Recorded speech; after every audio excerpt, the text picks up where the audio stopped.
check. What's up, y'all? Welcome to the live stream. It's your boy Ty coming at you for the 7th week of being stuck in my basement due to quarantine. Let me know, how is it going? Let me know in the chat. I see a lot of you guys in here. I'm super pumped to see you guys all. Yeah, anybody else like totally ready to be done with this thing? Because your boy is. I'm so ready to be done. But you know what I'm also ready for? Tonight, Wednesday, middle school, live. We're going live. I'm super pumped. My baby's asleep, so I'm also trying to be semi-quiet because, you know, crying babies, the worst. Let me tell you.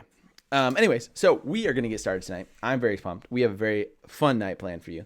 A lot of new things planned for you. We are going to go, obviously we're live right now. We're going to talk about a few things. We got a few things coming up.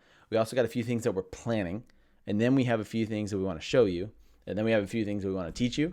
And then we have a few things we want to talk about. And then we have a few things that we should go do. And then we have a few things that also have a few things. So, you know. All right. Anyways, what's up, y'all? I'm seeing you guys in the chat. Nice to see you in the chat. So glad that you guys are here. Anyways, let's get right into it tonight. I got a couple announcements for you. So, announcements coming at you. 3, 2, 1, rock.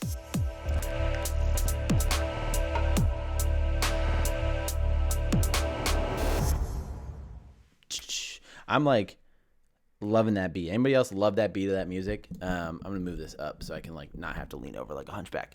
Anybody else love that beat? What's up, Soleil? How's it going? What's up, Grace? Ariana? How's Meredith? I see you up in there. How's it going? Evan, I see you. We have some fun things planned for you guys. So I'm just gonna pop the schedule up on the screen for you. I need to find my button here. Where's my button? Where's the button go? Where did it go? There it is. Okay, so we've got the typical week, which we're going to do all things normal. We got Gaming with Ty tomorrow from 12 to 2. I'm super pumped. I had a ton of fun playing. What did we play? We played, Gage, what did we play? I know you're on the chat. What did we play? We played Fortnite, but what's the game mode that we played? I think it was called, I don't know, did like box fights and customs, and it's called customs in Call of Duty, but I don't know what it's called in creative. That's what we played. We played creative. We didn't get dubs, unfortunately, but I epically failed. So I've been having a lot of fun. If you want to come play Fortnite with us tomorrow, 12 to 2, we're going to play some creative mode. We're going to play all sorts of stuff. Anybody's invited. So if you got friends who want to come play with us, feel free to come play with us. I don't know how many people you can put in a creative mode, but we will put as many as we can. So as many of you guys that want to play, feel free and come and join us. 12 o'clock. If you need to add me, get a hold of me, and I will send you my Epic name or my PlayStation name, and we'll get connected. We'll play some video games tomorrow at 12 to 2. And we have a lot of fun playing creative in Fortnite. And if we have less than 4 people, then we will go play some regular, and we'll play some dubs. Okay, Nathan and Gage are saying 16. One of you said 16, one of you said 20. Okay, 16. I think it's 16 people. So we can get up to 16 people in creative. That would be amazing. If you want to come play with us tomorrow again, 12 to 2 tomorrow. Friday, we're going to have a Netflix party. Still got to figure out what movie we're going to watch. And then, it's all the same stuff per usual. But what I want to talk about is this. We are thinking through some very creative, fun elements, some fun content, as you would like to say, because let's be honest, this thing has forced me to become a content creator. I'm okay with it. But we are thinking through some really fun, creative content for you guys. So make sure you guys keep your eyes peeled on the YouTube channel as well as our other social medias, because we will be posting them regularly moving forward. And I'm super pumped for those things. I'm super pumped to have your leaders involved in those things. So that's going to be coming up. Also, back to the gaming, because it's kind of all I do at night. I put my kid to bed, and I watch YouTube, and I play video games, and it's really awesome. Anyways, we're going to I want to see who the best Fortnite player out there is. I want to see who the best Fortnite player is. So not tomorrow, but a week from tomorrow, we're going to put on a Fortnite tournament.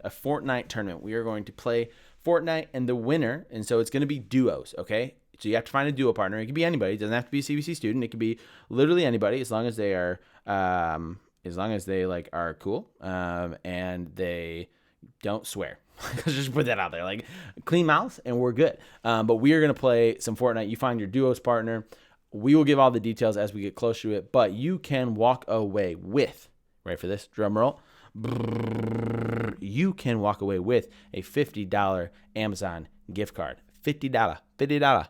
Each of you walk away with a $50 Amazon gift card. Because let's be honest, that's the only store you really want to go to right now is Amazon, because nobody really wants to go out and go shopping, and most of the stores are closed. So I'm going to send you to the store that never closes, Amazon. So $50 each, so that's $100 we're giving away. Colton, be my partner. I'm still debating whether or not I'm going to play. I don't know yet, because, I don't want to crush you guys. Come on, smack talk, I love it.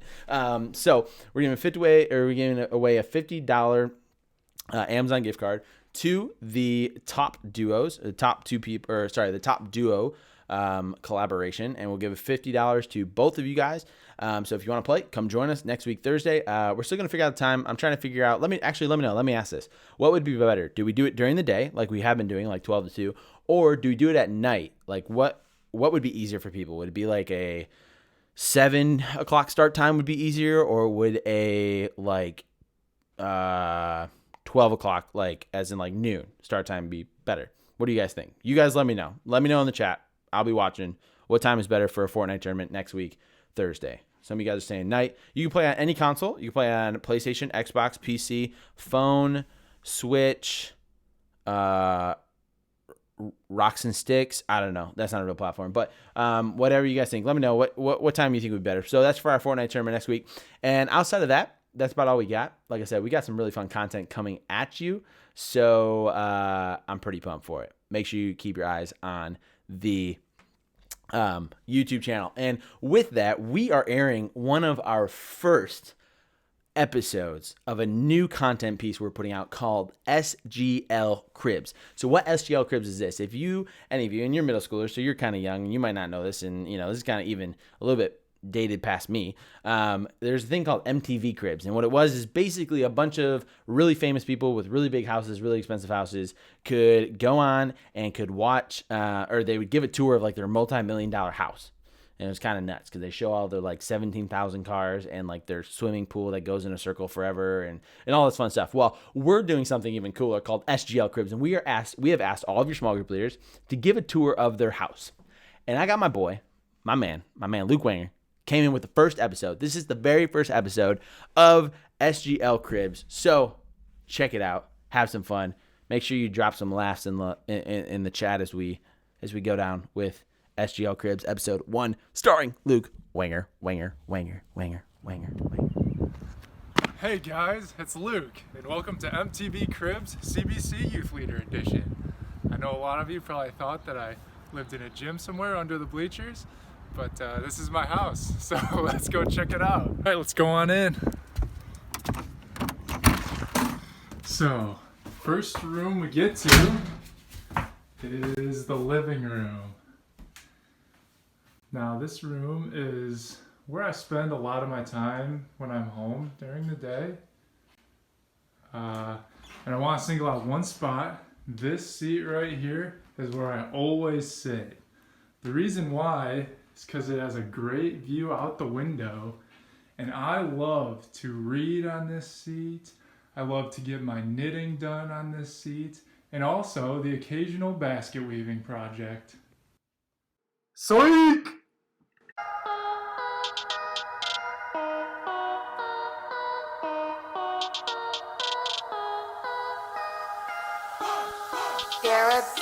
Oh! Second place! Okay, the next area is the dining area. Here it is. Here's the dining room where we eat, and here is the kitchen. Now, these two rooms are very important to me, and the reason is because I am a huge fan of food. And so my motto is quality over quantity. Soik!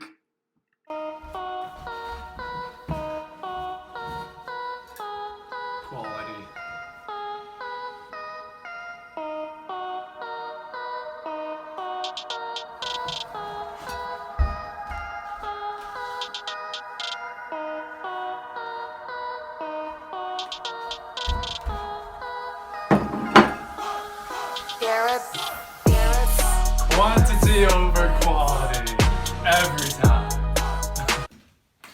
Okay, now on to the guest room area. Here is the guest bathroom. And here is the guest room. This is where all of our visitors stay when they come and visit us. Basically, it's just, our closest friends and family, our inner circle who stays in this room. Soik! Oh, one of our guests is here now. Let's see who it is.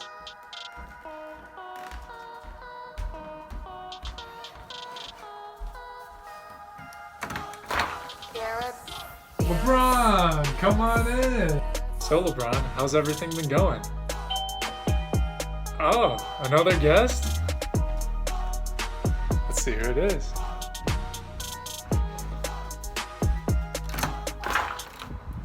Selena! Come on in. So LeBron, Selena, good to see you guys. There's somebody else here. I wonder who it is.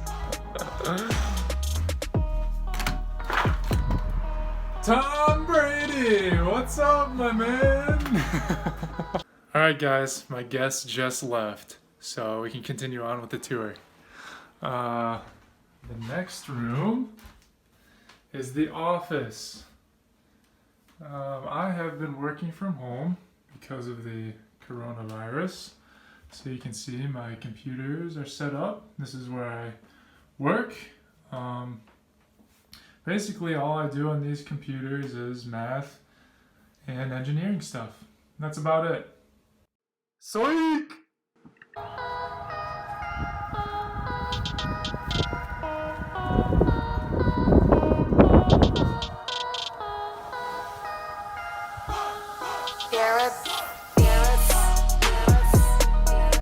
Okay, so the next room is the upstairs.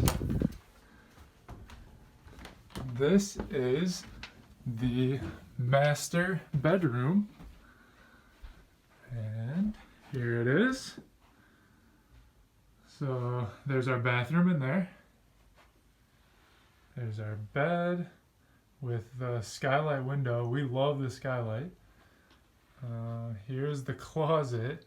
My wife Jenny just took over the entire thing and moved me to a small closet in the bathroom. And here's the rest of it. So we love all the natural light in here, and one of my favorite things to do is sleep in and just relax in here. Soik! Sneak attack, pillow fight.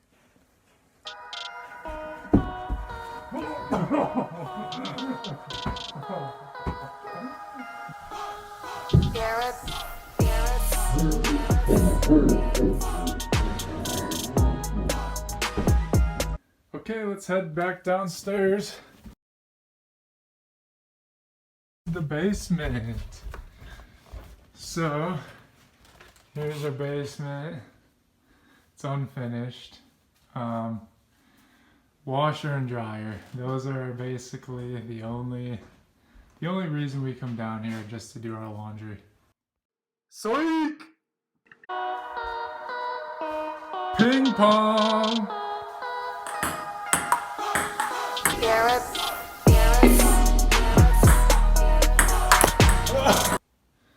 Next, we're going back upstairs. Four Seasons room. We love this room. We watch the Sunday morning church services on Nat TV from this room. And it has a sliding door into our backyard. So here's our backyard. We do some grilling, and we don't go back here a ton. Basically all I do is cut the grass back here. Soik!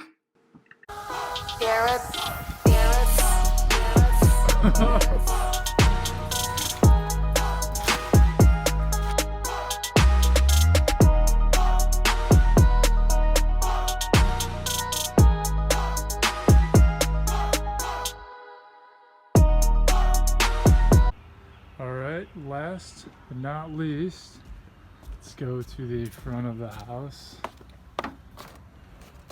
This isn't a part of my house, but here is my car.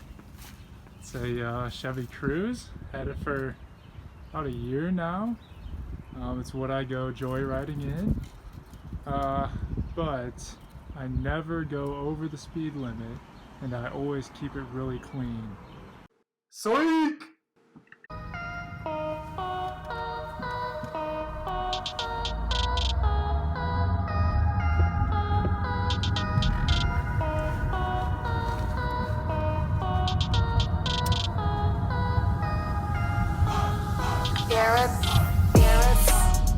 Thanks for joining me on the tour, guys. I'll see y'all later. All right, here's a hot take. Here's a pop quiz. Ask Luke Wanger how many speeding tickets he has. I'm not even going to tell you. I'm going to let you ask him. I'm going to let him decide whether or not he's going to tell the truth. And other than that, that is Luke's crib. I've been there personally. It's pretty dope. So I don't even know what to say to that. It was a lot of fun watching that. I hope you guys enjoyed it. Let me know in the chat. Who should go next. Who should record their house next? Give you a tour of their crib and let us know what's going on in their crib, in their house, in their life.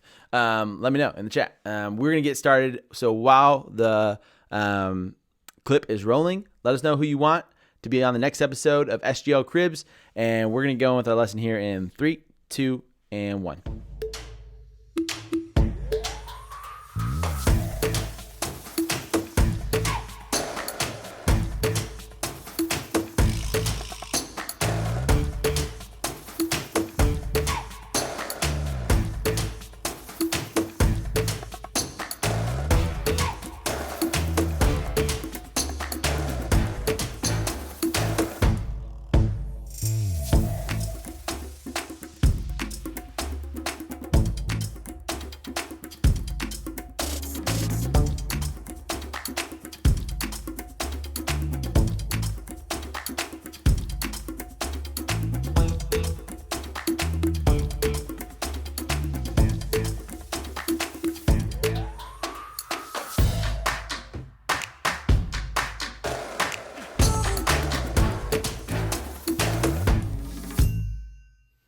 All right. You guys, a lot of you are saying me. Most of you have been to my house. You don't need to see my house. But we are going into week 2 of our series called Atypical. Mitch started us off last week and started talking about what family is. You know, talking about the first family of Adam and Eve and how the definition of atypical is not typical.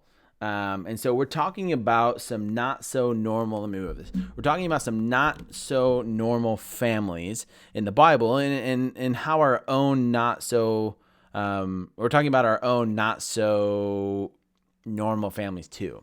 So I threw up on Instagram. I didn't throw up on Instagram. I put something up on Instagram because I know some of you are going to judge me for this.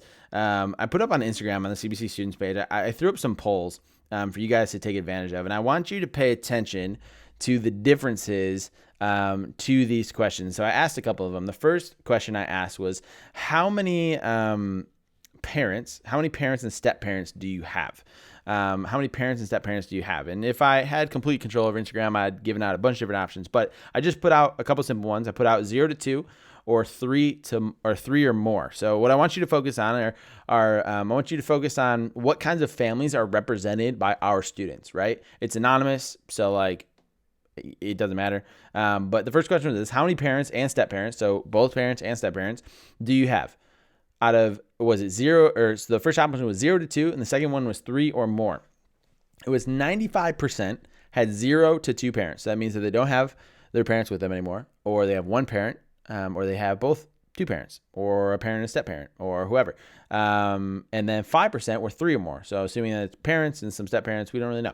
The second one was this. It was, how many siblings do you have, right? First option was 0 to 2 siblings. The second option was 3 plus siblings. And this one was really interesting to me. 0 to 2 was 49%. 0 to 2 was 49%. And 3 plus was 51%. 51%, okay? So here's the third question. Okay, besides parents and siblings, do any other family members live with you? The answer was yes or no. So not necessarily surprising, but what's interesting is 8% of people said yes, they have somebody else living with them, and 92% said no. Okay, so the next one is this. I said, if you have a pet, let us know what type of pet you have. I'm just going to read through some of them. A lot of cats and dogs, a lot of dogs and cats, a lot of just a cat, a lot of just a dogs. One person said 2 cats and 1 doggo. They have a fish, and oh gosh, I didn't read this one yet. 2 cats and 1 doggo and a fish, but we think he might be dead. This person said they have 2 dogs and a bearded dragon. Dog and cat. A Bernedoodle, a dog, bunny, fish, and my brother can be an animal sometimes. Let's see, what else do we have? Evan, I see that you put in here that you have a dog. Chinchilla, a dog, cat, fish, hamster, and chinchilla. I think that's you, Russos. And dog, cat. Personally, I'm a dog person, so like, holla. So that's what pets we have. Now, the last question is this. And this one's a little bit more serious. When's the last time you had a disagreement with another family member? Okay, so when was the last time you had a disagreement with a family member? And I just left a blank, and you could type in whatever you want. And here's some answers. Yesterday, every day. One person said 2 days ago with my mom. It was the first argument, I think, in like a year or so, but it's okay now. One person said, I have little siblings, so like 30 minutes ago. Somebody said it's been months. Other people said 5 minutes ago. Yesterday, this morning, I can't remember, weeks ago, this morning, last night. So here's my point here. There are a lot of ways where families can be different. There's a lot of ways where families can be different. A lot of ways. I need to click something on the camera real quick. Got distracted here. There we go. There's a lot of ways that our families can be different. But here's one thing I know for sure. All of our families have disagreements sometimes, right? We all can just attest to sometimes there are disagreements in our family. So here's what I want. I need you guys some interaction in the chat here. I need your interaction here. I'm going to tell you some scenarios, some family scenarios. And I want to see what your response would be, or how good are you at solving family disagreements, okay? How good are you at solving family disagreements? So I'm going to go through 2 different scenarios. The first one is about kids' family. The second one is about like a friendship family, right? So friends that are really close to one another. So the first one is this. All right, ready? I'm going to read it, and then you let me know in the chat what the question I'm going to ask at the end is, what should this family do next? What should this family do next? So the first scenario is this. It's independent kids. Max and Jennifer are both really involved with their jobs, okay? Jennifer is often traveling around the world. Max is often working like 10 to 15 hours a day, and their 2 kids, David and Jasmine, don't get to spend much time with their parents, right? So Jennifer and Max are parents. David is 15, Jasmine is 17, and they're pretty used to kind of this arrangement. They're kind of used to this by now, and they can take care of themselves, but the distance that their parents are kind of causing a strain on their relationships with their parents, okay? So Max and Jennifer want to provide for their family financially. Their parents, they want to provide financially, but they struggle with leaving their kids alone so often. And so David often misses his parents. The son misses his parents, but he doesn't want anyone to know how sad he is. Jasmine doesn't think about her parents much and tends to go to her friends for advice when she needs someone to talk to. What should this family do next? Let me know in the chat. What do you think this family should do next? Like, what do you think the parents should do? What do you think the kids should do? What do you answer? Let me know in the chat. I'm just going to sit here and kind of watch it. Let me know. What should Jasmine or David do? Or maybe you're like, no, I think the parents need to do something. Or maybe you're like, no, the siblings need to do something. Or maybe you're like, you know what? It's fine. Just deal with it. You tell me, what do you think this family should do next? We're talking about family and disagreements. So some of you are saying, okay, this is good. Some of you saying, Grace, you're saying that they should spend more time together. Ari, you're saying that they should have a family talk. Ellie, you're saying that they should ask for less hours. Kenton, you're just saying full send, quit your jobs, live in a van. Straight up, bro. On a river with a fishing pole, of course. One of you guys are saying, Evan, you're saying take them with them. So take them when they travel for work. That's a great idea. I traveled with my parents when they worked. We had to go on a couple trips together. You're kind of saying talk to them how they feel, maybe a family game night, spend a quality weekend away together where they can catch up. Yeah, these are all really good ideas. They're actually things that probably would work. I don't know about like quitting the job and living in a van, but most of these would really work. So let's move on to our second storyline here, our second scenario, and say this. Here it is. This is a friendship family, right? So these are friends that are like really close to one another, so close that they're like basically family. So their names are this. There's three of them. Their names are Rochelle, Maria, and Blake. Okay. Yeah, those are the best names I could come up with. Rochelle, Maria, and Blake. And these three grew up in the same neighborhood together. All three of them had really difficult home lives, and they've always had each other. Like when things were rough, they always had each other. And they've been best friends since they were in diapers. And they once made a pact when they were younger that they would always be family, no matter what. But things have started to change rapidly. They've started to change recently and rapidly. Maria found out that she's being transferred to a new school, away from Rochelle and Blake. Blake just got a new girlfriend, and he's been spending less time with Maria and Rochelle. And all three of them are worried that their friendship family might be coming to an end. So let me ask this question.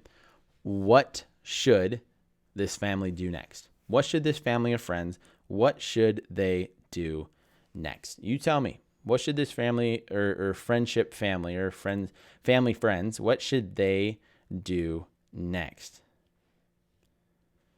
Let me know. I'm gonna be watching the chat. I want to know what your guys' answers are. What should they do next? Let me know. They should pray. That's a good one. They should probably pray. Kenton probably will live in a van. IDK. They have to talk about their stuff. That's true. Yeah, those are some pretty dope names, Slay. I agree. What else? What do you think? Like tangibly, what do you think they should do? Like, should they talk it out? Should they be okay with it? Because the reality is, like, people move away. Like, what do you guys think they should do? Gage says, let it go. I get it. They should spend as much time as they can before the girls switch schools. That's a really good idea, Soleil. That's a really good idea. Take a little time together and talk about how they're feeling. Make a schedule where they can hang out together. Accept the fact that they're drifting apart. That's pretty good. That is pretty good thought. Meet up on the weekends, Colton. That's a really good idea. Here's the point. Here's why I do this. We think through families. So families can mean a lot of things, right? Like our two different scenarios are different. One was a biological family. One was a family friends who have been friends forever. But I want you to think through this for a second. You don't have to answer these questions in the chat, but what was like atypical? What was not typical about the families that we just talked about, right? And then think about this. In what ways could you relate to like the atypical family that we talked about? Like maybe there's one of those stories that you're like, man, I relate to that person in that story. And then the last part is what type of advice would you give the families that we talked about? What type of advice would you give them? You see, when it comes to our families, who says what typical really is? Like, who defines typical family? Because sometimes we let others' definitions or views of what's normal shape our own families. But like we said last week, no matter what kind of family you come from, no family is typical. No family is typical. Your family is already atypical. But what if? What if God is calling your family to be even more atypical than it already is? You see, every family has imperfections. They have problems. They have struggles. But your typical families either try to handle them on their own or never handle them at all. Atypical families, on the other hand, invite God into the imperfections and the problems and the struggles. And last week we said there is no family too simple or too complex for God to use. Your family can be used by God to do the atypical things in the world. But the question is, how? At some point, every family experiences difficulty or conflict, and you might be experiencing one of those situations right now, right? We are all cooped up with our families right now. We are getting each other's nerves. Like, I'll be straight. Like, that's happening in my house. Like, it's happening. Like, it's happening in everybody's world right now, and it's kind of going nuts, and so typical families might try to handle those situations on their own, or maybe they just ignore the problems altogether and hope they go away. But atypical families know that they can't handle them on their own. Atypical families ask for God's help. You see, last week we met the family of Adam and Eve. We met the family of Adam and Eve, the world's very first family, and we saw how their story went very wrong as a result of their choices to disobey God and to hurt each other. But because God is a God of grace, because God is a God of grace, God used their family to do something amazing, to one day bring Jesus into the world.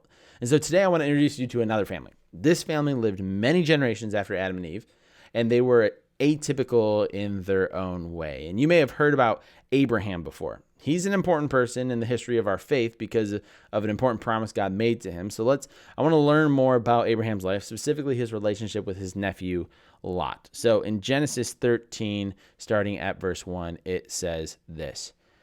So Abram went up from Egypt, he and his wife and all that he had, and Lot with him, into Negeb. Now Abram was very rich in livestock and in silver and in gold, and he journeyed on from Negeb as far as Bethel, to the place where his tent had been at the beginning between Bethel and Ai, to the place where he had made an altar at the first. And there Abram called upon the name of the Lord. And Lot, who went with Abram, also had flocks and herds and tents, so that the Lord could not support both of them dwelling together. For their possessions were so great that they could not dwell together, and there was strife between the herdsmen of Abram's livestock and the herdsmen of Lot's livestock. At that time, the Canaanites and the Perizzites were dwelling in the land. Then Abram said to Lot, "Let there be no strife between you and me, and between your herdsmen and my herdsmen, for we are kinsmen. Is not the whole land before you? Separate yourself from me. If you take the left hand, then I will go right. Or if you take the right hand, then I will go left." And it continues on. It says, "And Lot lifted up his eyes and saw that the Jordan Valley was well watered, everywhere like the garden of the Lord, like the land of Egypt, in the direction of Zoar." This was before the Lord destroyed Sodom and Gomorrah. So Lot chose for himself all the Jordan Valley, and Lot journeyed east. Thus they separated from each other. Abram settled in the land of Canaan, while Lot settled among the cities of the valley and moved his tent as far as Sodom. Now the men of Sodom were wicked, great sinners against the Lord. Okay, so Abram and Abraham are the same dudes, just in case you're getting confused there. Abraham and Lot, they were like many of our families today. They fought. In fact, they fought so much that if they had continued living near each other, they probably would have hated each other. So Abraham and Lot moved to completely different cities. And we're going to get back to Lot in a second, but let me tell you a little bit more about Abraham so you can understand just how atypical his family really is. His family really was. So we're going to jump over to Genesis 18, starting in verse 1. And it said this, "And the Lord appeared to him by the oaks of Mamre. As he sat at the door of his tent in the heat of the day, he lifted up his eyes and looked, and behold, 3 men were standing in front of him. When he saw them, he ran from the tent door to meet them and bowed himself to the earth and said, 'O Lord, if I have found favor in your sight, do not pass by your servant. Let a little water be brought, and wash your feet, and rest yourselves under the tree, while I bring a morsel of bread, that you may refresh yourselves. And after that you may pass on, since you have come to your servant.' So they said, 'Do as you have said.' And Abram went quickly into the tent to Sarah and said, 'Quick, 3 seahs of fine flour, knead it and make cakes.' And Abraham ran to the herd and took a calf, tender and good, and gave it to a young man, who prepared it quickly. Then he took curds and milk," not cheese curds, "he took curds and milk and the calf that he had prepared and set it before them. And he stood by them under the tree while they ate. They said to him, 'Where is Sarah your wife?' And he said, 'She is in the tent.' The Lord said, 'I will surely return to you about this time next year, and Sarah your wife shall have a son.' And Sarah was listening at the tent door behind him. Now Abraham and Sarah were old, like they were old as dirt. They advanced in many years. The way of women had ceased to be with Sarah." So basically saying she couldn't have kids. "So Sarah laughed to herself, saying, 'After I am worn out and my Lord is still old, shall I have pleasure?' The Lord said to Abraham, why did Sarah laugh and say, shall I indeed bear a child now that I am old? Is anything too hard for the Lord? At the appointed time, I will return to you about this time next year, and Sarah shall have a son. But Sarah denied it, saying, I did not laugh, for she was afraid. He said, no, but you did laugh. Okay, so Abraham and Sarah, these guys were super old, like super old, like really old. They didn't have any kids, but they were visited by messengers from God who told them that Sarah was going to have a kid, that they were going to have a child. And so they were going to have this kid, right? And so this thing is like super weird and super crazy. And they're like, they're going to have a child. These messengers said, you're going to have a kid. So imagine your grandma, okay? Imagine your grandma coming up to you, telling you that God sent her messengers to say that she was going to have a baby. You'd probably be a little concerned for grandma's mental state, right? That's how atypical Abraham's family was. Okay, so now let's get back to Abraham and Lot. So we're going to go back to Genesis 18, starting at verse 16, and it says this.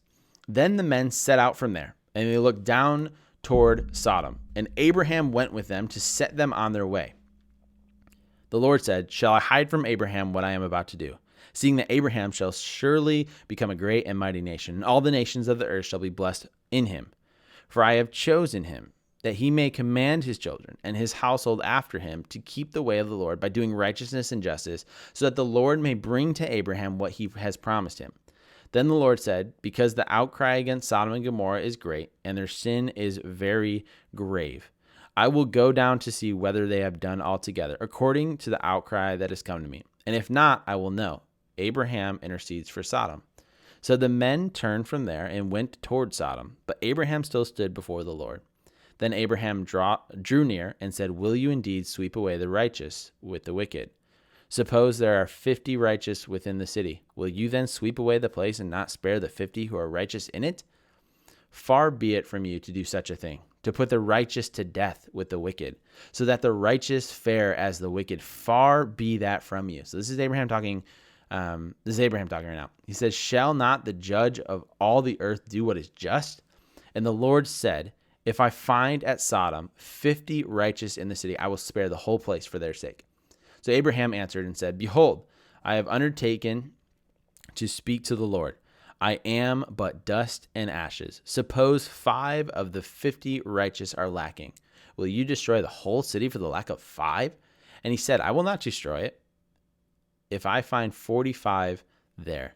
Again, he spoke to him and said, suppose 40 are found there. He answered, for the sake of 40, I will not do it. Then he said, oh, let not the Lord be angry, and I will speak. Suppose 30 are found there. He answered, I will not do it if I find 30 there. He said, behold, I have undertaken to speak to the Lord. Suppose 20 are found there. He answered, for the sake of 20, I will not destroy it. Then he said, oh, let not the Lord be angry, and I will speak again but this once. Suppose 10 are found there. He answered, this is the Lord speaking, for the sake of 10, I will not destroy it. And the Lord went his way when he had finished speaking to Abraham, and Abraham returned to his place. So let's break that down a little bit. Abraham and Lot had this super long history, right? They had the super long history of disagreements. They disagreed for most of their life. And so remember, they fought so much, they had to literally move to different cities. Imagine fighting so much with a family member that you're like, I'm moving to New York. Well, that's probably not a good city to move to right now. I'm going to move to like Delaware. But when Abraham learned God was going to destroy Sodom, so context here, that's the city where Lot moved to. Abraham made a choice. He pleaded with God on Lot's behalf. And in response to Abraham's prayer, Lot and his family were saved. You see, later it goes on that Lot ends up escaping with his family. And if you know the story, you know what happens. But see, last week we talked about if you want God to use your family to do atypical things, to do things that aren't typical, sometimes you have to be the first person in your family to do something not typical. And so that's what Abraham did. When you're fighting with someone in your family, right, and it isn't typical what Abraham did. Like, the typical response is to fight back, right? If you're your sibling and you are fighting, or a family member and you are fighting, the typical response is to fight back, is to hold a grudge, to give them the silent treatment, to do all these things. But Abraham chose to do the atypical thing, the thing that is not typical. He prayed for Lot in the middle of their conflict. He didn't wait for an apology. He reached out first through prayer. And this might seem so typical, it might seem so simple, and it is, but it's also so atypical. Here's the thing. Here's our big idea for tonight. Not so typical families pray for each other. Families that are not typical are families that pray for each other. You see, just like Abraham saw prayer change his family for the better, I've seen prayer change my family for the better. Prayer can change your family for the better too. And every family has its imperfections. Like I get it. Nobody's perfect. Every family has the problems and struggles, but atypical families invite God into those situations. You see, prayer doesn't have to be complicated. It literally can be as simple as some of these things. It could be as simple as thanking God. It could be as simple as thanking God for your family, even if you're not sure you mean it at the moment. It could be as simple as asking God to give you love or joy or peace, patience, kindness, goodness, self-control. Remember the fruit of the Spirit from last week? Like those things, asking God to give you those things. Maybe it's asking God to give you the wisdom to resolve a disagreement. Maybe for some of you, it's asking God to do the same for the family member that you're fighting with. So not only are you asking God to give you those things, but you're asking God to give them those things as well. Maybe it's simply thanking God for helping your family. I want you to think right now about a recent disagreement you had with a family member, or maybe it's a disagreement you seem to have often. Now imagine how that conflict could be transformed if you stopped to pray instead of fight. How do you think prayer could change your attitude? Maybe it could change your temper, or perspective. How do you think prayer could change the person that you're fighting with? How do you think prayer could begin to change your family's pattern of behavior in the long term? It's interesting that Abraham chose to pray to the Lord. It's interesting that Abraham prayed not only to the Lord, but for Lot. Before they even reconciled, before they even got back on the same terms, before he heard an apology. In the middle of their conflict, Abraham went first by choosing to pray for Lot instead of continuing to fight. So this week, what if you decided to go first? What if you decided to go first and intercede for your family? When disagreements happen, typical families scream, they fight, they hold grudges, and they struggle to find a common ground. But not so typical families, atypical families, pray for one another. If you commit to praying for your family more than you fight with them, imagine how God might be able to use your family to do atypical things in the world. Let me pray for you guys, and then we're going to talk about what we're going to do for small groups. God, we just thank you for tonight.